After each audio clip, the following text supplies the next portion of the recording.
My name is Melinda Henderson, 69 years old. Deanna K. Glenn, 48. My name's Taylor Rittman and I'm 21 years old.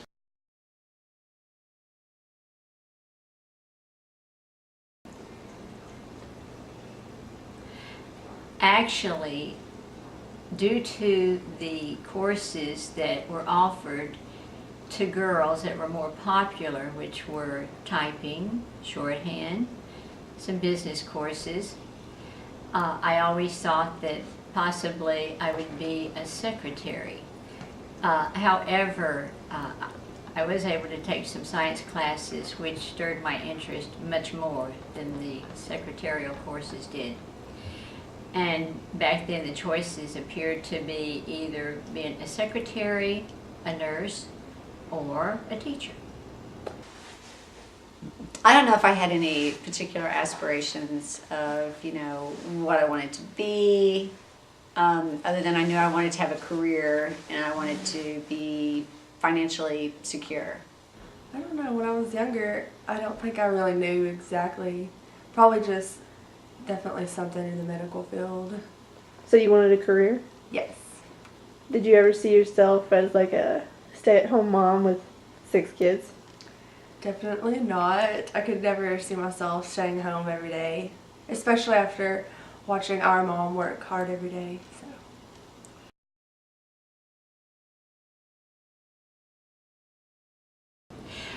Yes, that was the one request that my husband had made, was that I stay home while the children were home. And I was thankful that I did, because watching them during the years before they attended school was very, very important to me as well as him. Really in the 60s, because I was so busy raising children and with a family, that I knew that there were activities taking place with women, such as wanting, for example, equal pay, the same pay that men had received. But again, I was fulfilled in what I was doing in raising my children at the very beginning, that I wasn't really involved in any movement. Would I do things differently? No, because I think I had the best of both worlds, being a mother and then later on having a career. Yes, I did. Whenever I had my first child, when I had her, after having her, my intent was to always go back to work. But then after I had her, I thought, I want to stay at home. I can't see where I want anybody else taking care of my children. And so I thought, well, I'm going to try the stay-at-home thing. So I tried to work from home, and it was, to be honest, just too difficult to try to do even a part-time job and taking care of a child, just because you can't kind of set certain parameters. Well, my child's only going to need me from 8 to noon. Your child needs you all day, and so it's unpredictable the hours that they're going to need you, and therefore it's unpredictable the hours that you can work. And so it became very difficult. So I then decided, and we downsized. We sold our home, bought something smaller that was more affordable, so I could stay at home and not go to work. And after probably 6 months of doing that, felt like I was going crazy, just because the communication and the lifestyle and the pace that you're living at work and dealing with adults, and then you're suddenly you've got a captive audience with an infant, which is great, but after a while you feel like you're probably not giving them enough exposure to other people as well as yourself. So there was a very strange balance that occurred, after I'd been working for so long, and then all of a sudden it was just me and my child, which is great, but after a while I felt like I was warping out my kid and myself. So I felt like it wasn't really good for them or for me, and it also wasn't really healthy for the marriage too, because there was no equal balance that I had with other adults. Just like my child had no time, they weren't in a daycare, they weren't socially interacting with other children. So after 6 months I ended up going back to work full time. Mm-hmm. So would you ever consider being a Like if you do end up having a family, would you do something like Mom did and stay at home the first year? First 6 months? Yes, if I didn't have another arrangement or another plan, I would definitely take off the first 6 months or year because I think that's crucial. And if I didn't, I would expect my husband to, and whatnot.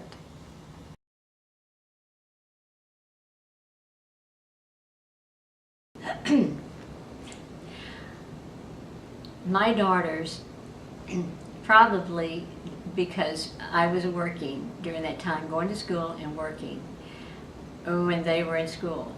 And I think just by the mere fact that they observed me and listened to me, that was one of the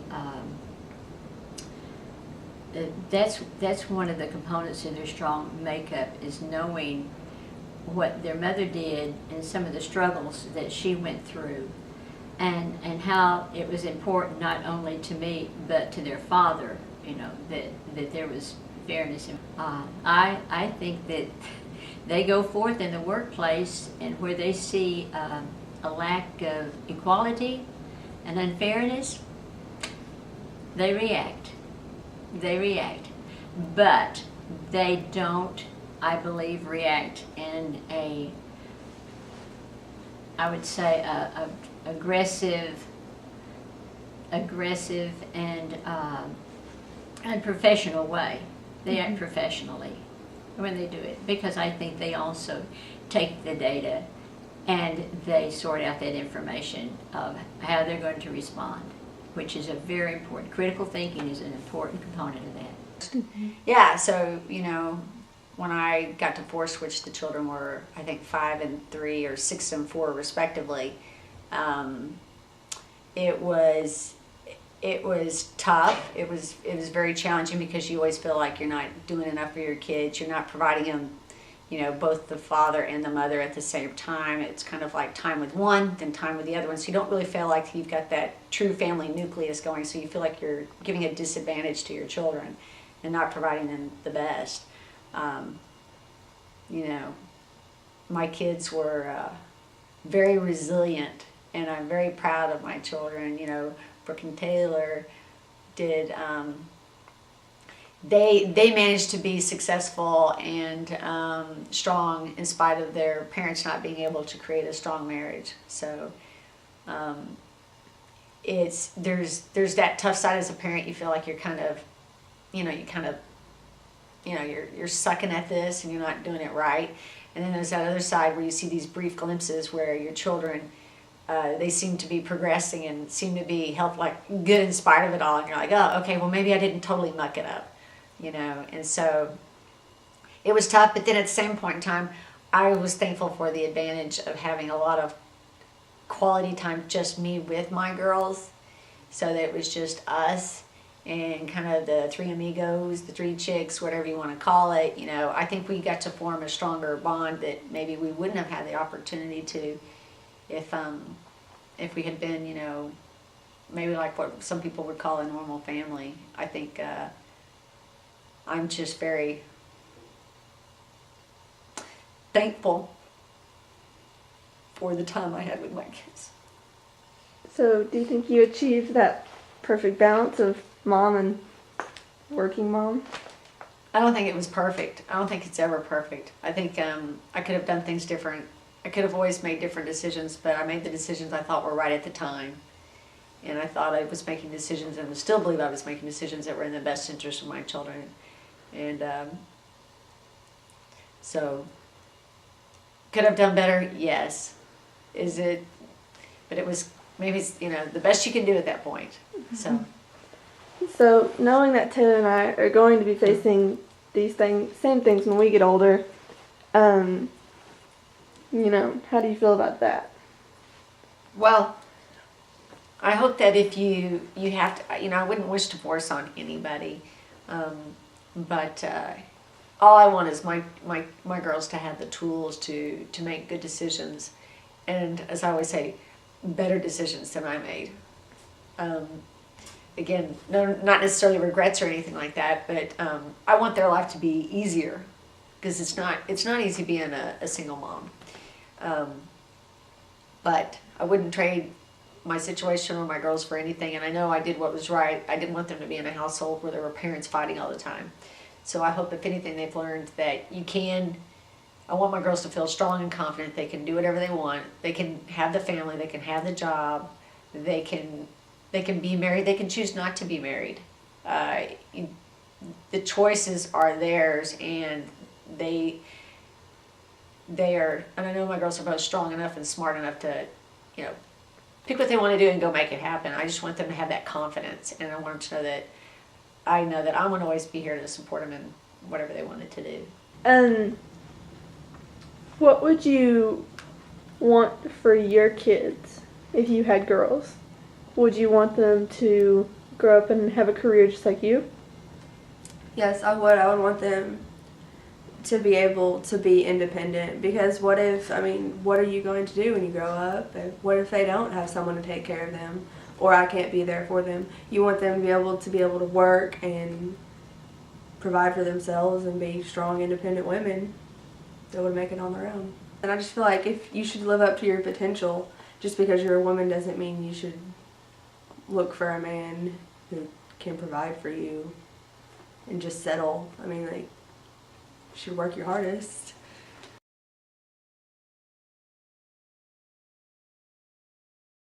There are places that still continue, no matter if you're professional or not, that still tend to pay the man more than the woman, which I definitely think is unfair. And of course, I had that situation occur with me personally, and I was asked to, before I retired, to take an interim position, high administrative position, and initially I was offered less than the male that had that position previous to me. Therefore, of course, I took all the information, and it's important to take information, write notes, sit down, think about it. How do you feel about this? Well, I must admit that I felt like there was a discrepancy and there was a lack of fairness. So I called them up and I said I refused the job on the basis of the salary.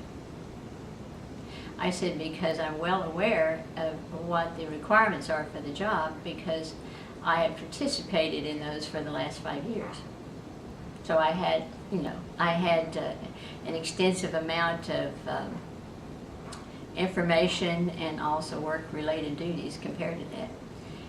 And therefore, they come up with a higher salary. So it would be comparable to a man. Whenever I worked, I don't know, I wouldn't name names of organizations or people, but when I worked at a certain organization, technology company, and I wanted to, I felt like, I had worked my way up the ranks and I deserved a certain position just because I had met the criteria, qualified, was actually doing the job without the title in lieu of there not being one. I had a male boss over me that did not want to give me that position, and there were a lot of pressures. I will say there was also, let's just say, sexual harassment at the job, and you had to overcome that. And so those are things that I went through and I eventually got the position, but it wasn't, it was definitely a difficult situation.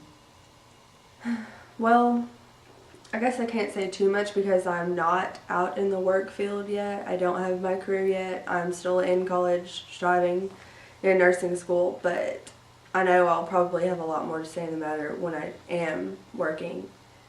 And I do, after growing up and looking at our mom and how hard she did work and how she did make a name for herself and how hard it was to overcome the stereotype of women aren't as smart and whatnot. I hope I do make an impact like that because people do look up to her and do treat her as an equal, I feel like. And she has worked hard for that. and I hope I can do that too in my career. So.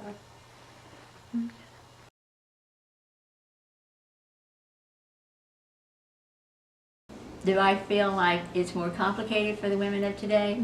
I think that that is a definite yes, due to the fact that today, I look at today's women and their choices in relationship to a smorgasbord buffet. There's so many choices, there's so many choices that are available on one hand. On the other hand, people or women should want to choose a job that they enjoy, and then they also want to choose a job whereby they can definitely earn a living, because I think with the number of women that are remaining single and or getting a divorce today, need to have a career. I think that they need to have a strong education in order to work if they are the sole means of support, and especially if they have children. It's hard to speak for other women except knowing what I did personally and knowing what my sisters did personally, and were my sister fulfilled because they were not fulfilled because, in my personal opinion, because they did not go to college and they did not have a professional career. But that really wasn't their choice because of finances. But I was just very fortunate to have a husband that supported me. And I do like having a career and a family. I like having it all. Do I think I have ever found the perfect mix and balance? Absolutely not. I pretty much think I probably screw it up every week. I could probably say every day, gosh, I should have done more of this. Man, why didn't I reach out more here? Should I have spent more time here? I'm having lunch with Brooke, and I think, man, why am I so distracted with my cell phone? You never feel like you're doing the right things completely as a parent or on the job. So maybe it's just me, but I feel like it's tough. It's a struggle. But I think that I don't think that doesn't mean we shouldn't strive to do all things. I don't think that just means that we should, I don't know, give up on one versus the other. Of course, maybe it's just me. Maybe that's just me, and I like to have a guilt complex. But I do feel like women are expected to do both. Yeah, you hear males say all the time, you should be home cooking, cleaning, even if they do have a job. It's just kind of an expected thing. They're expected to cook. You don't hear about males coming home from work, and even if their wife works too, like coming home and putting dinner on the table. It's still kind of an expected, understood, I don't know, stereotype. Mm-hmm.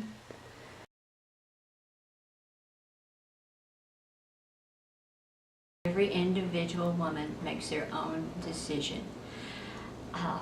And sometimes there are other factors that make that decision for them. Depending on the number of children you have, depending on what type of lifestyle that you want to live. That it's not easy to say what I think, that if you'd be happy or if other women would be happy as stay-at-home moms. Personally, you have to think it out. If you don't think about it, and if you don't sort out that information and rationalize and plan ahead and say, if what will happen is a consequence of me doing this, then there may be failures. But failures come with life. It's part of living. I think society's changing. I'm really curious to see how your generation and your kids' generation, what it's like. I feel like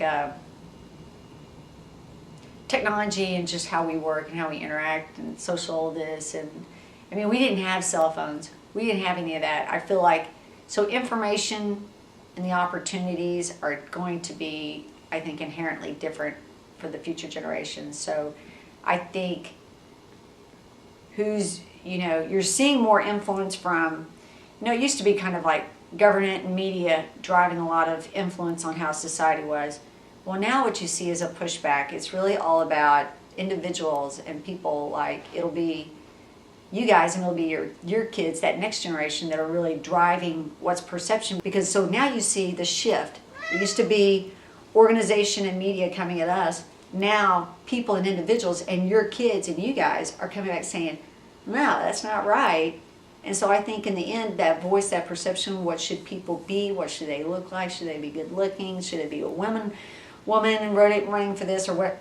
I see a shift, a dynamic shift. How fast it's going to happen, I don't know. It's progressing pretty quick now with some of the outlets that we have. But you know, you got to look at, you've got 18-year-old CEOs of companies. The paradigm is gone. It's not the 55-year-old white guy running the organization. You've got startups and companies and people. And now, even if I'm Brooke Rittman over here in Conway, Arkansas, if I want to start a whole movement, think of like the Coney 2012 thing. You're talking about people that put a lot of things on their ear and they can get a lot of attention because they can reach a global audience now, and they can get that. There's a lot of power in that. So the power is really being put more into individuals and not only organizations. They're both out there, but it's a shift going on. So I think it will be different. I don't know how, but it'll be different.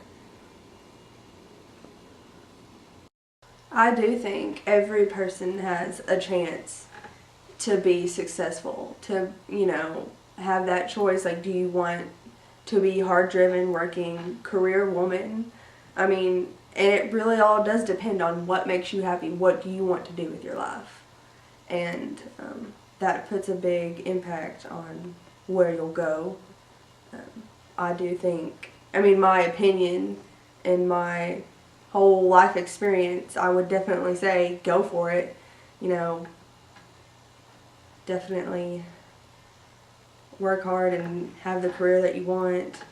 What's going to satisfy you for the rest of your life? What are you're going to come home every day, and what's going to make you happy at the end of the day? Do you feel like you put in everything you could have?